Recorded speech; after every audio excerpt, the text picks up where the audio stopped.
Hello, Cherries. Welcome to Live Cherry Sunday, episode 140. In today's video, I'm going to show you some simple blues licks to play over a 1-4-5 blues progression. And it's going to be a lot of fun on this Sunday, now afternoon here in Brooklyn, New York. Hopefully you can hear my guitar, okay? Got the Les Paul cooking here today.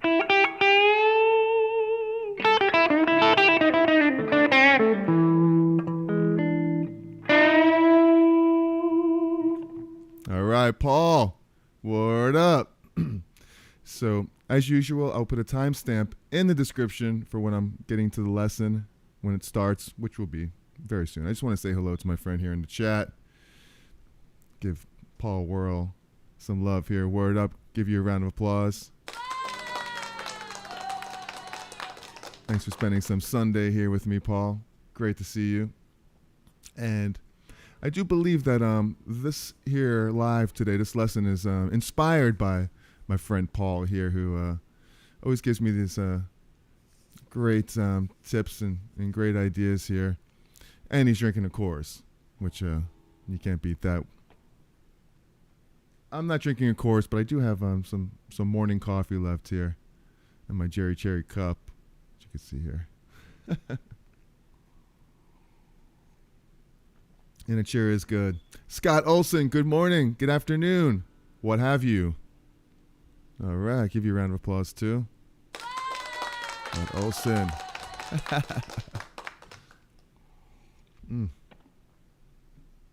Hopefully you guys had a good weekend so far. It's not over yet. I got my Guitar Gavel shirt on here, as you can see. I haven't worn this in a while, but it's cool. It's one of my favorite shirts. And one of my favorite people, one of my favorite websites for guitar acquisition syndrome, otherwise known as GAS, that some people might have. Guitar acquisition? Is that what it is, GAS? Or is it gear acquisition syndrome? However you want to look at it, doesn't matter. Steven Spaller. How did I get Steven out of that? Yeah, this brain, it's not quite wired up properly. I'll give you a round of applause, Don, for not getting mad at me for calling you Steven. All right, yeah, man. All right. So, hopefully you could hear this. Got the Les Paul kicking. Yesterday I was playing bass, and apparently Paul was like, you really need to play the Les Paul. Maybe I should get a Les Paul bass. That could be interesting. All right, hanging out with me next weekend. David will be hanging out with me next weekend. Oh, yeah? All right. That's cool. Nice. Wish I could hang out with you guys as well. I'm sure it's going to be fun. Lots of guitaring going on. All right. So, yeah, this is going to be really fun. I have a backing track here today that I use all the time for this blues thing. It's just the blues and A. It's a shuffle. But if you want this backing track that I created, just send me an email at info@cherry, and I'll shoot it right over to you. Some of you may have the same one already. But if you don't, you can't find it, I'll send it to you again. It's no big deal. But it's basically just a blues over an A. And with this, I'm going to try to dissect some of the riffs I do a little bit more than just kind of giving you the scale, which I really like to do, because licks, I think you kind of, I don't know, a lot of times you kind of come up with them on your own if you know the framework, you know, but I can understand some of the licks I'll try to break down a little bit more and see where we go from there. So I think the whole feel is going to be kind of like this.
right, so that's basically the idea here.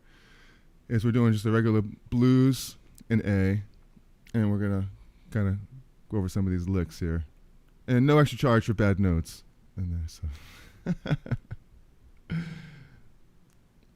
Scott Olson, Fretboard Summit, Chicago, Old Town School of Folk Music. Tommy Emmanuel is performing. Oh my God, Tommy Emmanuel, that guy is just a genius.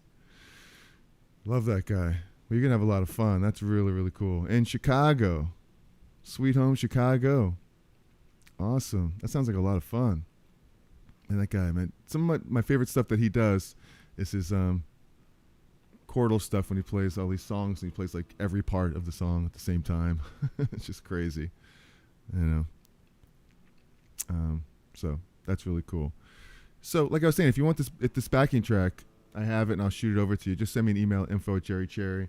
But what I'm basically doing is I'm over this blues in this position right here. I'm in the like this area. That's why David Still is coming to Chi-Town. Right on. Chi-Town. And if you're enjoying this video, please tap the like button, hammer on the subscribe button, ring the bell for notifications, all that groovy stuff. And so what's kind of cool about this is we're going to go in basically two different positions here. This one that everyone knows, this A pentatonic shape right here. But it's really in this bar chord position right here. So what I'm thinking about is over this A, I'm playing this pentatonic shape. And when it goes to the 4 chord, the D, or D7, I'm playing this shape right here. What's kind of cool about thinking about these shapes is I'm visualizing the licks I could play in this shape.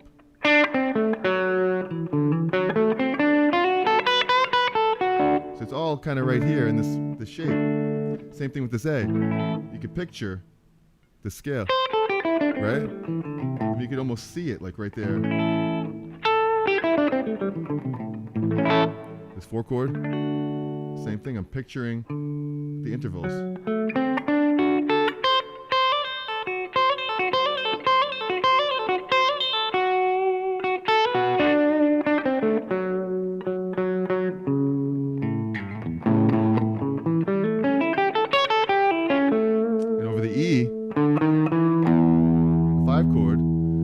Playing in this shape right here, which is like a C chord, right? Look at it, if you see this, but it's an E. So if you take the C chord like that, and you slide it up, it's really the same thing. It's the same shape, but over when it goes to that E5 chord, instead of having to go up here, which you could do too eventually, I could do the same type of licks.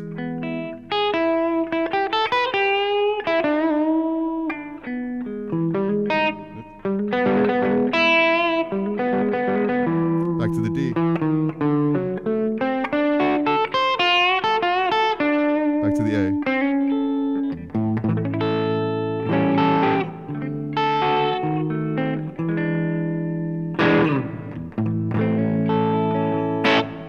So you can come up with all kinds of really cool ideas that way. I'll show you a closer up camera view in this as well.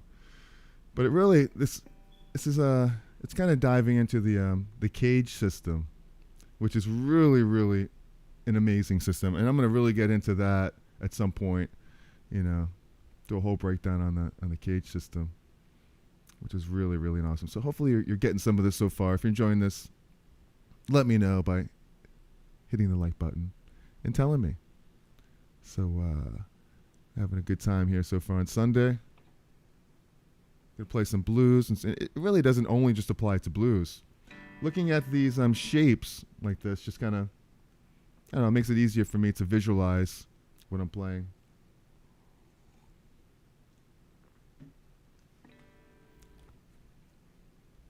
So so I think over the 1 chord, it's safe to say that you could play the blues scale, which actually I was just playing the the pentatonic scale.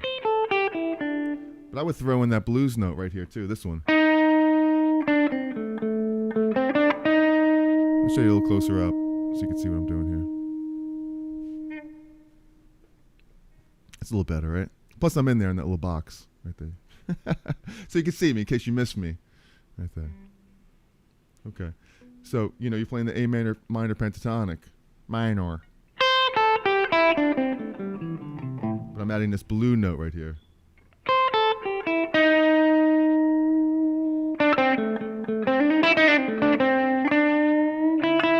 It's really cool to add that in there. You could whiz through this scale.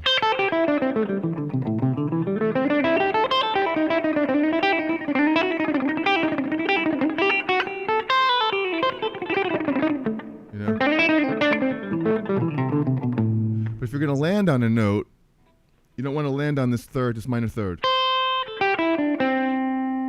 Because the chord's a major chord. So you'd want to bend this up. So if you're doing a pentatonic lick, that's what everyone does, like Hendrix and all the blues guys. They'll take this pentatonic and they'll bend it up. So here on the 5th fret, on the G string, the C notes over an A chord, that's a minor, a C, but a C sharp is major. So that's the note that's major. So you want to bend this one to where it goes to here. So a good way to practice that is to hit this note and then bend this note up to it. Try to match it.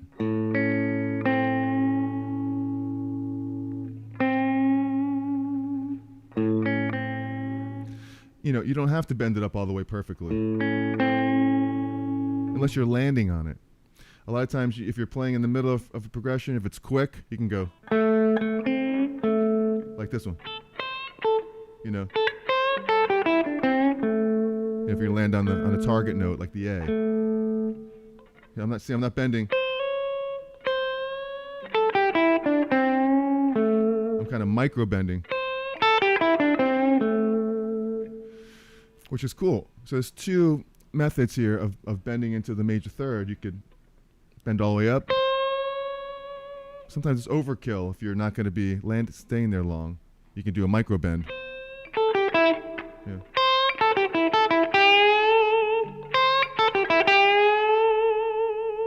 Of course, you want to bend into the root, or as they say in Canada, the root. The root, the A right here. You take this note and bend up to it, which is my favorite riff of all time. Check it out. Over the A,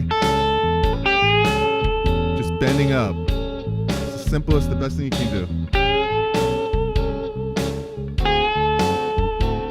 You can do it over the whole thing.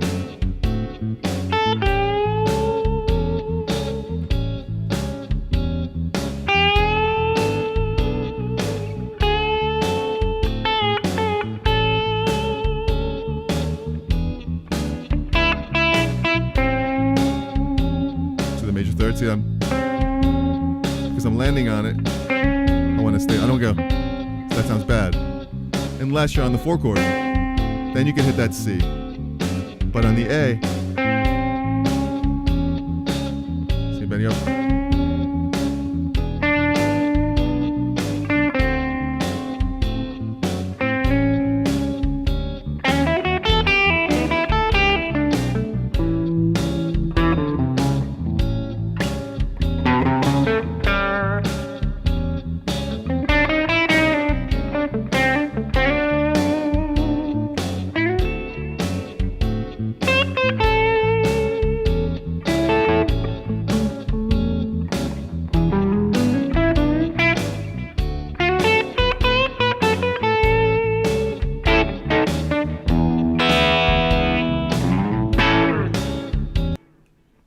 So far, so good, Paul.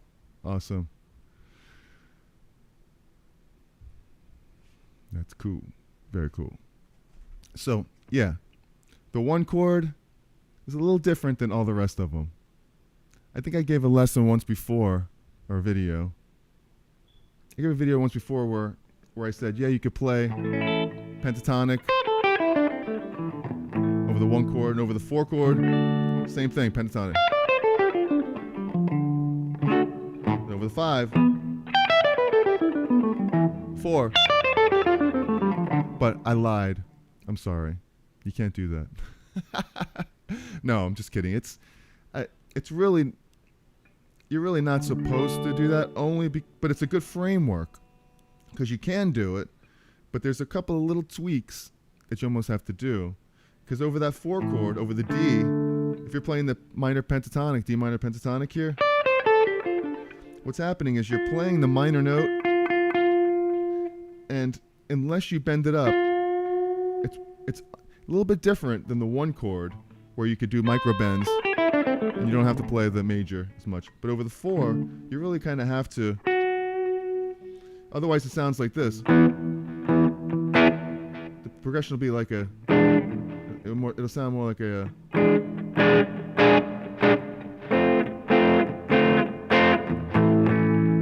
That 4 chord's going to sound more minor. It's going to sound, kind of like this. Instead of this.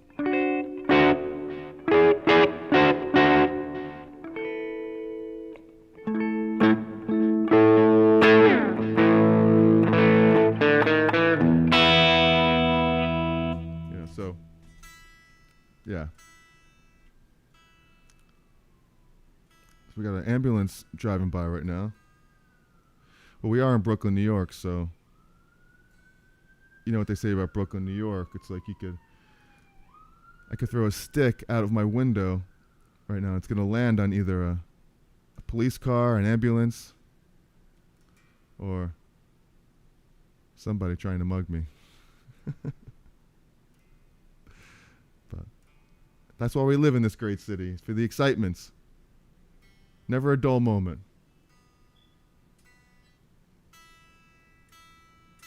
All right. So, hopefully you're getting something. Hopefully you're having some fun here with me on a Sunday. Now, let's take it up to a different position. Like, say we don't want to stay here. Let's go up here to the neck, right? We want to play up in this position. So I'm going to play, check this out. Remember how I played that E chord right here?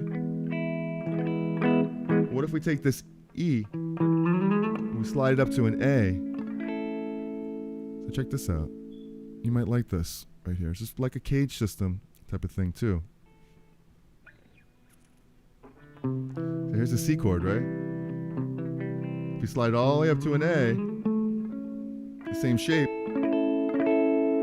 you have an A chord. Now you can play the blues right out of this shape by just taking the same idea. Like here's the A note, here's your 3rd, 5th, your A again. So that's why I'm up here. It's the same note as this A, on the 14th fret, on the 10th fret, on the B string. A lot of times you might play this pentatonic like this. Right? You've seen people do that.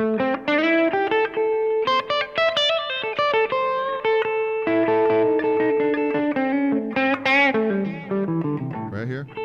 But there's another kind of visualization you could have right here by thinking of this as an A chord. Like that. Now you're doing all your riffs within this picture. Like bending up to the A here. Instead of here. And that's the thing with the guitar. There's so many A's. There's so many notes in the same note in so many places. A.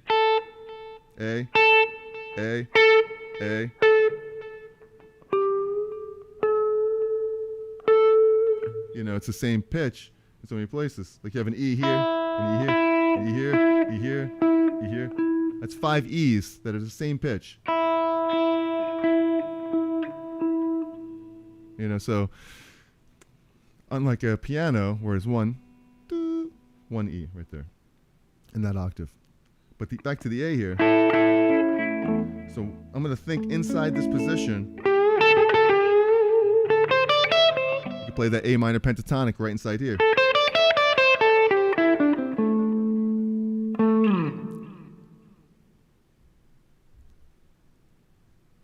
Turnaround lick. Okay.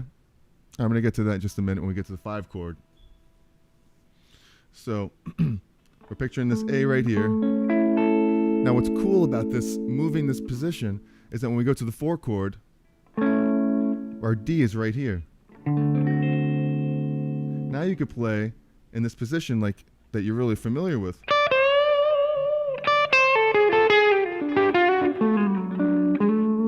You know? Which is very, very common, and it's really easy to play here. You know, so if you're playing A,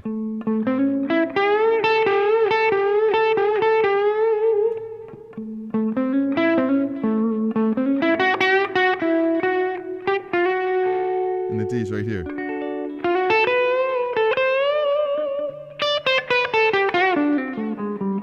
Back to the A.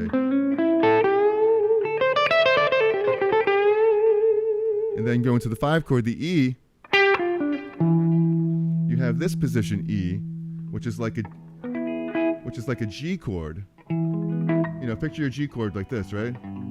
Your G. But if you move this picture your G chord. If you move this all the way up to the E, now it's the same type of shape, but it's an E chord because you're starting on E.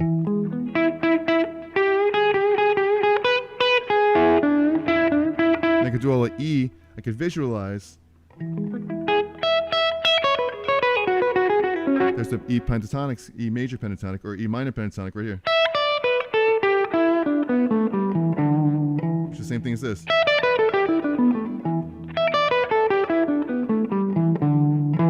So I could play this E minor pentatonic over the E, over the D, and then the A.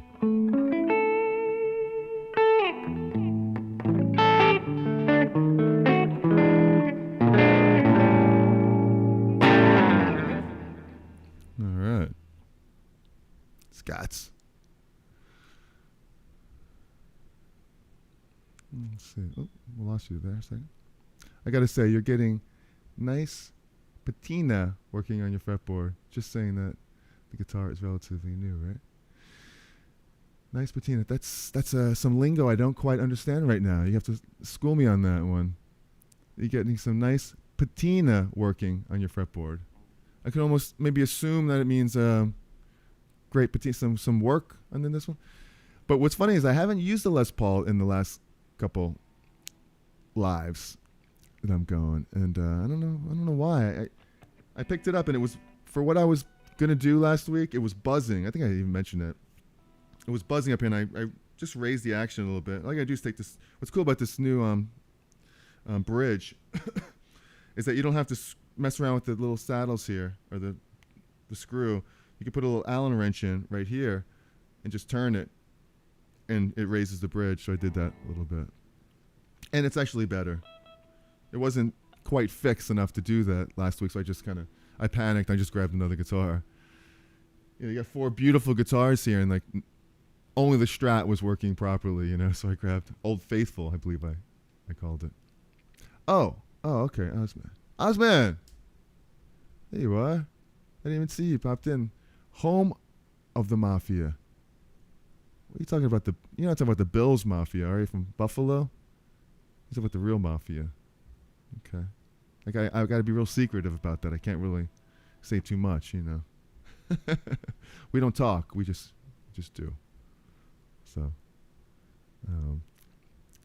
from Sweden, Pekka Blues from Sweden. Oh, that's so cool. Speaking of Sweden, I have a gig with an ABBA tribute band this weekend. Saturday, it's in a Woonsocket. I thought it was New Hampshire. You know, I'm absolutely the worst. Woonsocket. But it's Connecticut. It's either Connecticut or New Hampshire. Big difference, but I'll be there. And the band's called ABBA Cadabra. And I got a bunch of other gigs with another band from Sweden, an ABBA band. It's direct from Sweden, the music of ABBA. I don't know if you ever heard of them, but you may even hate ABBA being in Sweden. You may think, well, this is just too much. But I'm a big fan. I've been playing their music for a long, long time, and I'm looking forward to that. If you're ever around and you want to see a good ABBA tribute band, come check it out. Oh, it's Rhode Island? It is? Oh, thank you, Don, for letting me know. Because if I show up in Connecticut and they're like, where are you? Dude, you know, it's like, we're doing sound checking. We're in Rhode Island. Where are you? Well, I'm in Connecticut, so that's a problem. All right, you love ABBA. That's so cool. All right, I got like a few days to brush up on, you know, all the songs, you know, and just play like a, what is it?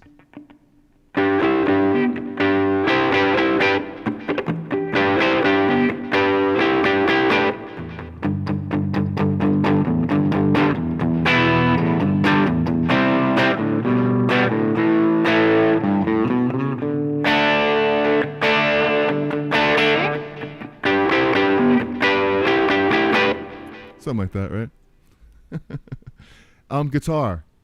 I'm actually guitar in the ABBA. I'm guitar in every band except for the disco band I play bass. And it's a great gig, the bass one. I learned so much playing bass in the disco band. I always say this, every guitar player should play bass in a band just to have a new respect for what the bass is doing. Instead of making fun of him all the time and wondering why he makes as much money as you do in the band. You should, before you knock it, and it's really helpful for the guitar, except for, I think my arm is going to fall off because it's tougher to play. It's heavy, and it's a very physical instrument, especially in disco. It's a killer. But yeah, very, very cool.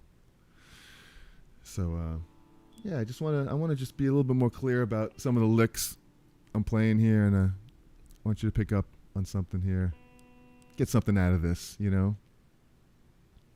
And so I really like moving around to these positions because, you know, when you play here, you're in this, we call it an E position. Even though it's an A chord, we call it an E because it looks like an E chord, but it's an A right here. You have this very familiar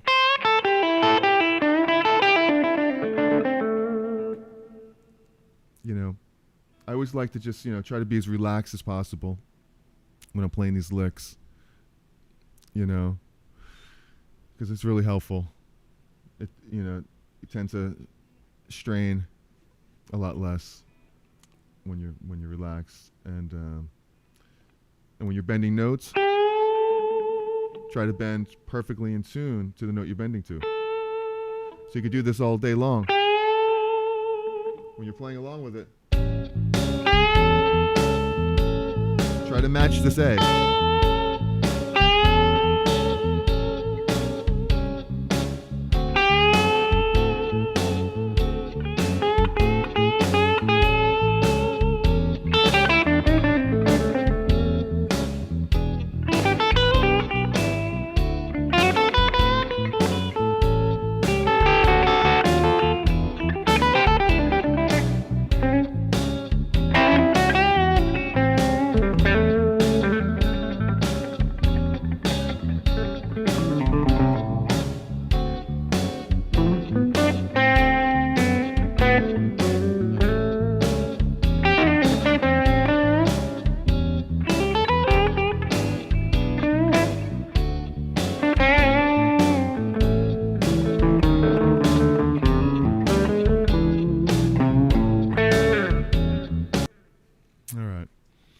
So playing this pentatonic,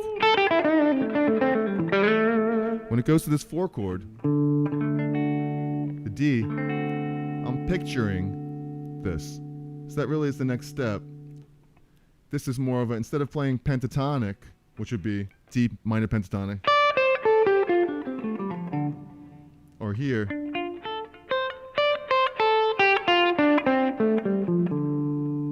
you know, you could picture, I'm thinking of some riffs inside this mixolydian, or this arpeggio here. The root, the third, the fifth, the seventh.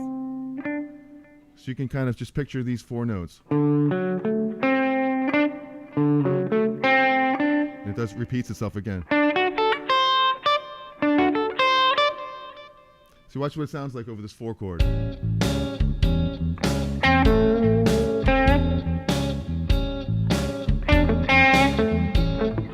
watch this 4 chord.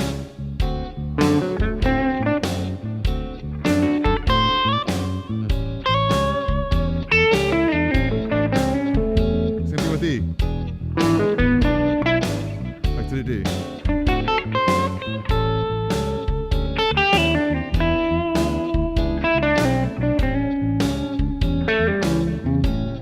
Same thing with the A, really.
Here's the 4 chord.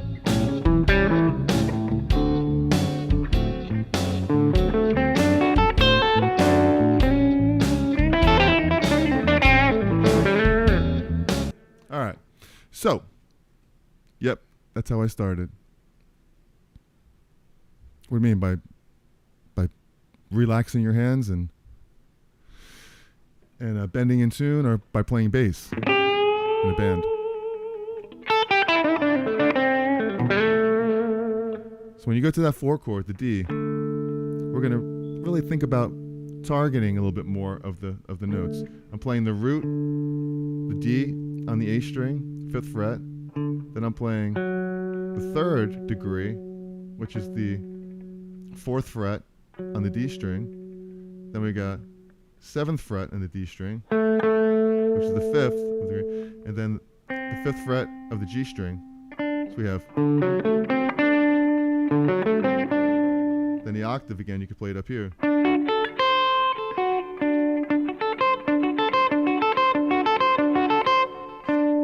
I like to refer to things as in the interval form. The root, the 3rd, the 5th. Because you could take this 3rd and bend into it. And I like to do that all the time. That's like one of my favorite licks. So coming out of the A, the 1 chord, D, you can go back to the A. So really, that's really what the blues is kind of all about in a way. I mean, as far as the technique aspect of it goes, you're constantly playing around the intervals. Over the A, I'm hitting the root note. I'm playing the minor third because it's a minor pentatonic, but I'm doing micro bends. You know, over this this C note right here, I'm bending it up a little bit. Or here. Or here. All 3 A's. You see what I'm saying? This A right here. Taking the C note, bending up just a little bit, micro bend. Same thing with this A. Take the C here. This A here, taking the C. Or wherever you have an A.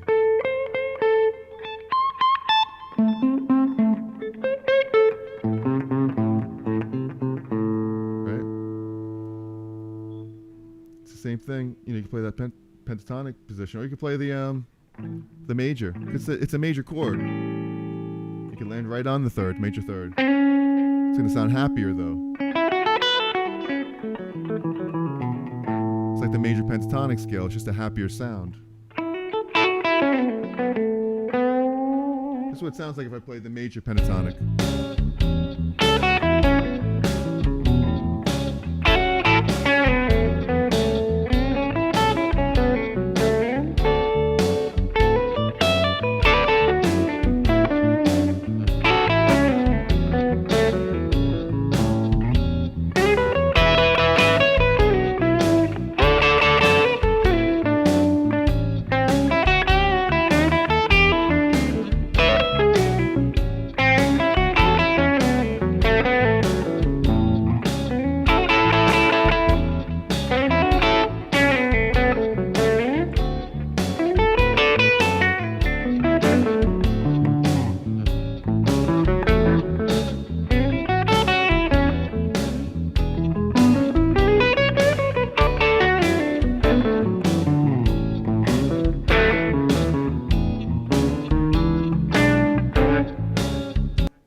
something like that with all the mistakes and everything. But that's a little too happy, for the blues. That's just like the framework of it. You could take any one of those and slightly change it to make it less happy and more sad. What's the blues without a few tears, right? The backing track has Chicago blues all over it. Awesome. I actually have a minor blues backing track for when I did a cover of Sweet Home Chicago. And it's just a minor blues in C. It's kind of like something like this. It's sort of like,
minor blues like that.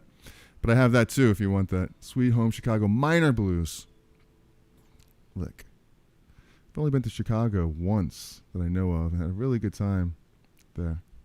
Really beautiful city. And I like the way it was multi-leveled. That's where I was. It's like you're in one part of the city and then you look down, it's like a whole nother city. I don't know how they did that. It's like a city on top of a city. It's weird. Maybe I'm describing it wrong. But yeah. So in this position, I'm looking at like 3 different chords here. I'm looking at this shape, and I'm playing this pentatonic. Over the 4 chord, I'm looking at this shape, which is like an A shape. So if you look at, here's an A. Slide it all the way up. I know it's a D, but it's that shape. So now you could picture licks around that.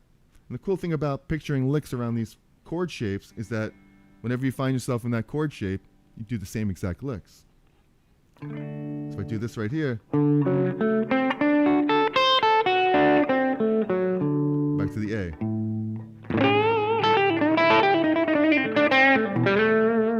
And what that lick is right there that I just did, I'll break that down a little bit, because that's one of my most common licks. It's like,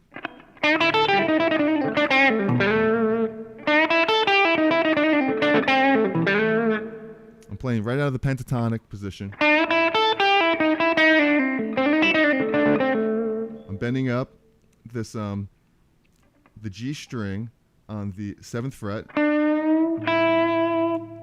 bending up into the 5th fret on the B string, to the 5th fret of the A, and then down to the 7th, the 8th fret of the B string, back to the 5th fret, and then there's that blues note right there on the 9th fret. I mean the 8th fret right here on the G string, and then down to the 7th fret here, G string.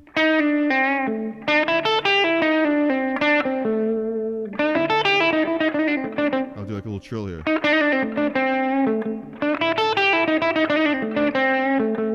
So I'm hitting all the cool notes that are in the blues scale right here. Bending up to the 5th.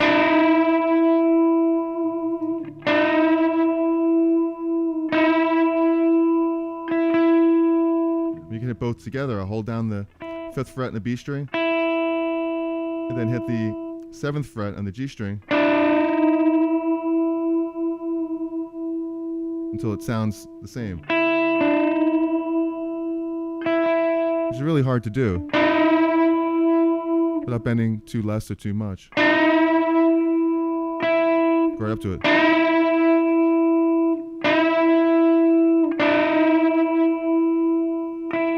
It's really good practice to do that.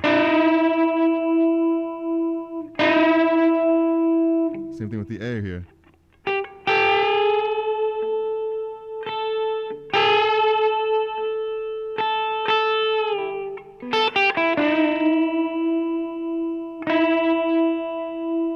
It's just hard. So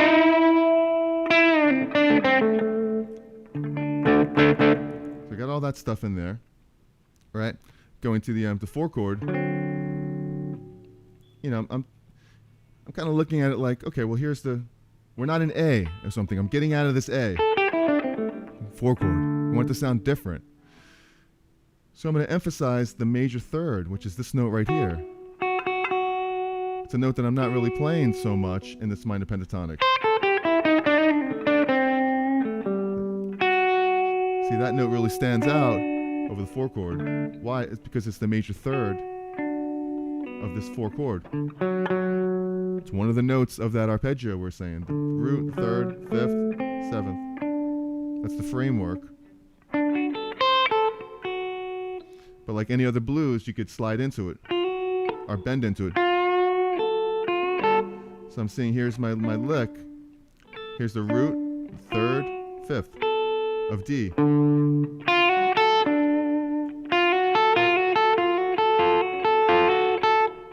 Back to the A. So that's really cool that you could kind of picture that.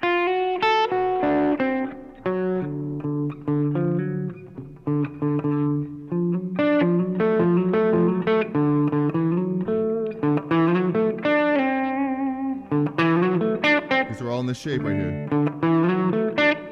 I'm kind of just emphasizing all the 4 notes, the target notes of the chord. The root, 3rd, the 5th, and the 7th. Root, 3rd, 5th, 7th. And all these licks are based around those notes. You can take this, here's a cool lick right here.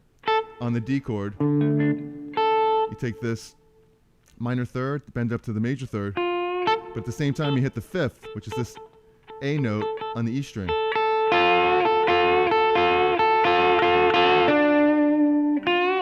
So after the A,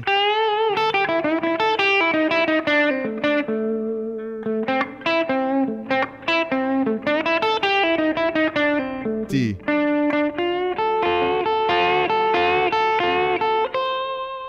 And here's the 7th of D. When you go to the A,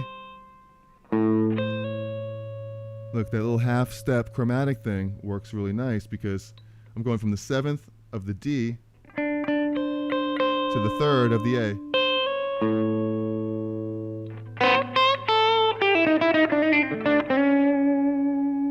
Now, the 5 chord, I'm picturing it right here like I was saying before.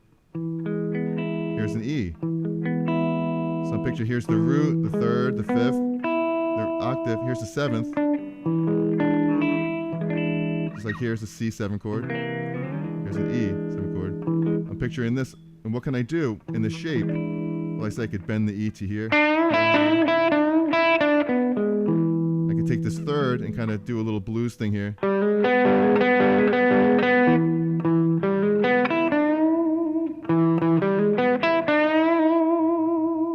Right? So all these little cool things. Here's the E.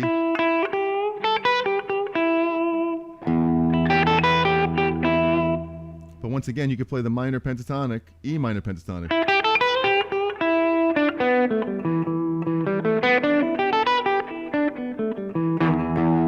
But I'm taking this 3rd, I'm kind of wiggling it around a little bit. A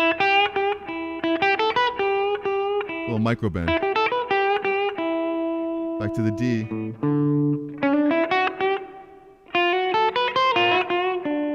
So I did the same type of thing. E, D. to the A.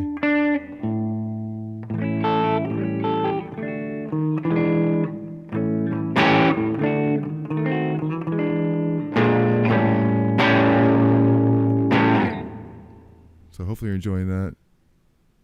Getting some of this. Trying to break this down the best I can. Trying to dial in, some of these licks. Any questions, let me know, please. Love to be able to help. So I think a big part of this is just visualizing these 3 chords. 1 chord, 4 chord, 5 chord. See, check it out. 1 chord, A7.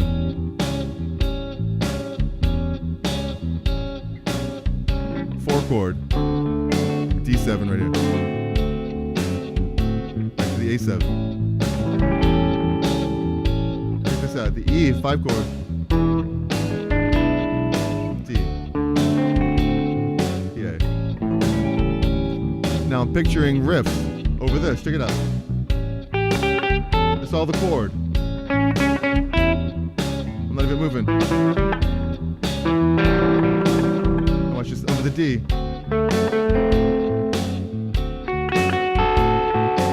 Back to the A. Watch the E.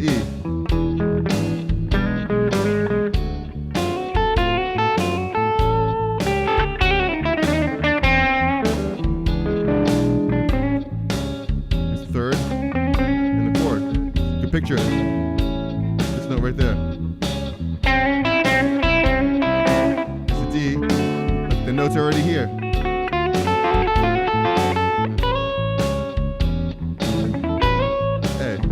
Check this E.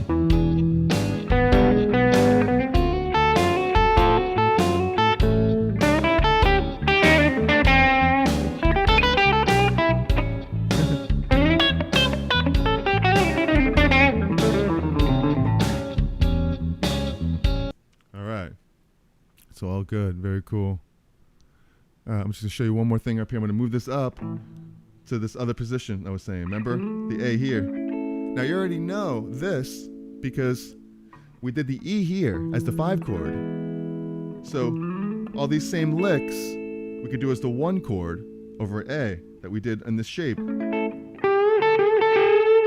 took the root, the 3rd, the 5th. Here's the root again.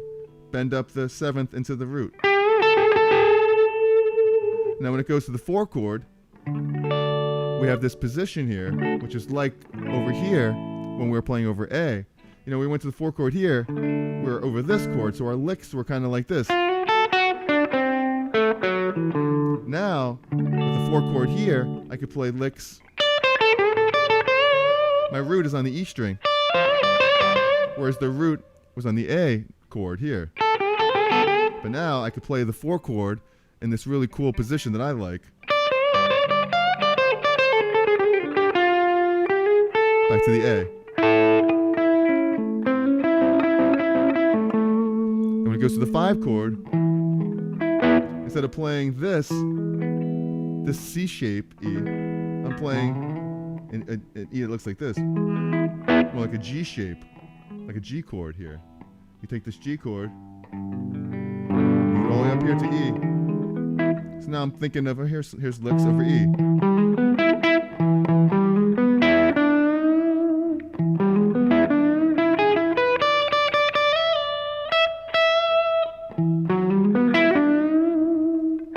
The 4 chord D. Back to A.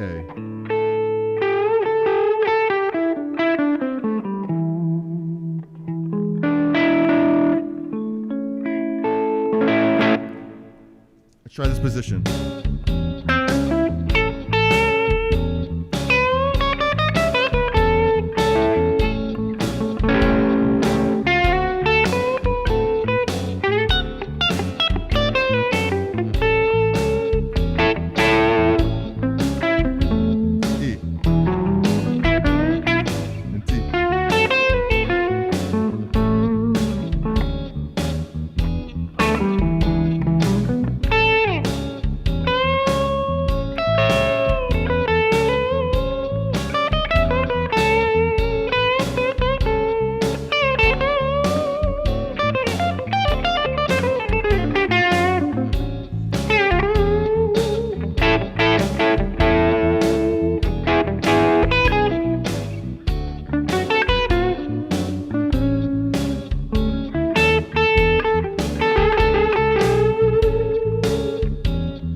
here.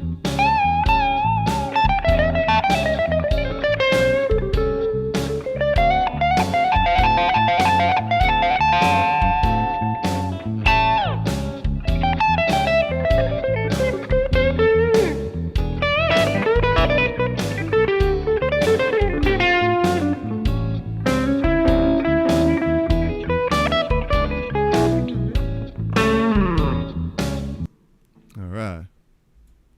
Bobby! Have a great Sunday. It's good to see you. Give you a round of applause, my man. My man, Bobby. Okay, happy Sunday. So, okay, I think we're good. We've gone a little bit over probably today, or maybe we've gone exactly how long we're supposed to go. All right, so any questions about this stuff, please let me know. Hopefully you connected on some of this. I mean, I think this cage system thing that you're moving around different positions gives you different licks. You know, it's good to kind of transfer the same licks you know here on A to playing A here too. You know.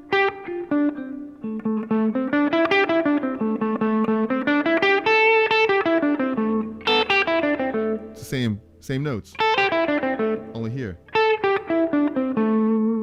Because, you know, a lot of times you're not going to be in this one position. You might want to be up here.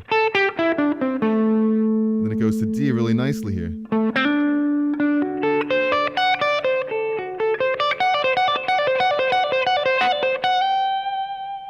That note you can hit over A.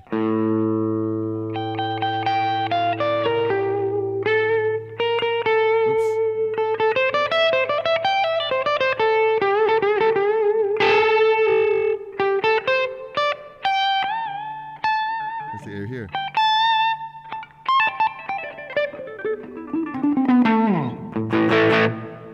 All right.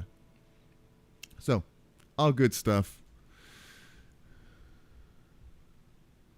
But it's been fun. So, we'll have a good time over there and watching that Tommy Emmanuel show. Should be a good time with Dave. And so thank you guys for hanging out with me.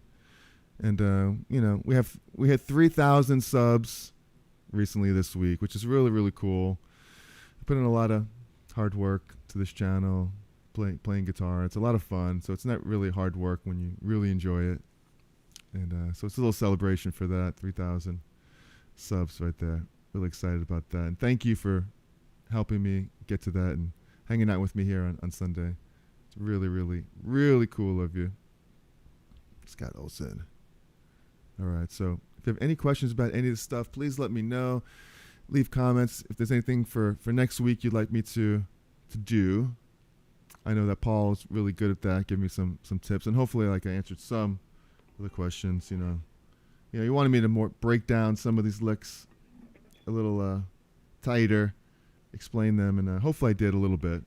You know, like I was saying, I like to kind of give the framework of the licks, so you can really kind of just create your own licks in here. But I can understand wanting to learn, you know, note for note how you're playing these certain licks. So very cool though. Thank you, Paul. Thank you, Ozman. Have a great week. Thank you, Pekka Blues, all the way from Sweden.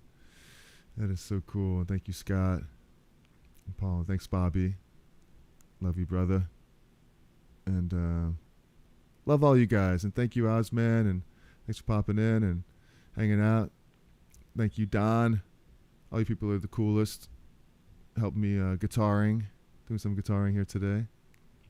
So, all right. That's basically it. Enjoy the rest of your Sunday. Remember, be cool, be kind, and be cherry. And what we're going to do is we're going to do a pedalboard review coming up pretty soon too. Pedalboard and Sitting on Top of the World. Yeah, well, the pedalboard. What's Sitting on Top of the World? Is that a tune? I know there's a Van Halen one, Standing on Top of the World. U2. Oh, U2. It's not U2, it's U2. But the pedalboard review will be cool. I will do that. At the order of pedals, that's going to be really cool because there's definitely a difference if you move your pedals around. there's a certain order you should go in, and if you don't, they're going to sound all out of whack. I mean, it depends. It's taste a lot of times, but there's some things that I think you have to stick with a certain formula for it to work properly. And I'll do that. Love to do that. Hood by Cream. Ooh, okay. Hood by Cream, or is that that's a song by Cream? Song by Cream. Okay.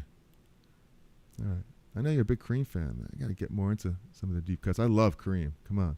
Eric Clapton back in those days. Goodbye Cream. I didn't forget, but that's some crazy stuff in there, Ozman. You know, you're not going to let me forget it. I can guarantee you that. I'm trying to forget, but you won't let me. No, I'm kidding. That's an amazing song. Got to dig into some more Cream. You want to talk about vibrato and feel in the blues? Clapton is just all that, and a bag of donuts. So, all right, love you guys. Thank you so much for spending some time here on Sunday with me. It means so much, you know. And the outro, remember? Okay, the outro. All right, I'll check that out for sure.